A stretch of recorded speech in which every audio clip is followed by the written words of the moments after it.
Movie खूप सुंदर आहे. ॲक्च्युअली सगळ्यांचीच भूमिका चांगल्या आहेत. म्हणजे तिन्ही मुली, श्रुती असू दे, अश्विनीजी असू दे किंवा मृणालची. सुंदर काम केलं आहे आणि डिरेक्शन मला प्रचंड आवडलं. कारण अभ्यंग जो डिरेक्टर आहे, ज्याचा डिरेक्शन डेब्यू आहे, तो माझा खूप जुना मित्र आहे. तर मी त्याला ॲज अन ॲक्टर आणि ॲज अ ह्युमन बिंग ओळखतो.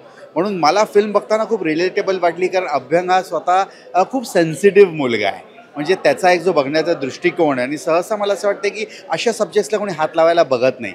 म्हणजे स्त्रियांच्या मनात खरं म्हणजे काय काय भावना, एक घालमेल असू शकते. म्हणजे 3 वेगवेगळ्या स्पियरच्या बायका दाखवल्या आहेत. एक डॉक्टर आहे, एक हाऊसवाईफ आहे, एक आत्ताची जनरेशन नेक्स्ट जी म्हणतो अशी मुलगी. तर त्यांच्यामधला एक जे त्यांनी तो दुवा विणला आहे, तो खूप सुंदर वाटला मला.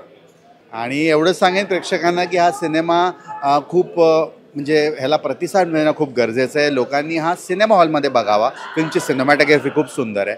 खूप एक म्हणतात ना कलरफुल आणि असं चकाचक फिल्म आहे. म्हणजे कुठेही फिल्ममध्ये तुम्हाला गरिबी दिसत नाही. सहसा आपण बघतो कसं असतं की मराठी फिल्म्समध्ये आपण एक कॉमन मॅनची स्टोरी घेतो किंवा मध्यमवर्गीय, क्योंकि मे बी एक जास्त पर्सेंटेज आपलं थोडंसं लोअर मिडल क्लास किंवा मिडल क्लास असा एक मराठी माणसाची एक इमेज आहे. तर त्या गोष्टीला ब्रेक करून खूप असं त्यांनी लॅविश आणि सगळं एक वेगळ्या पद्धतीने प्रेझेंट केलं, जी आताची जनरेशन खूप रिलेट करेल.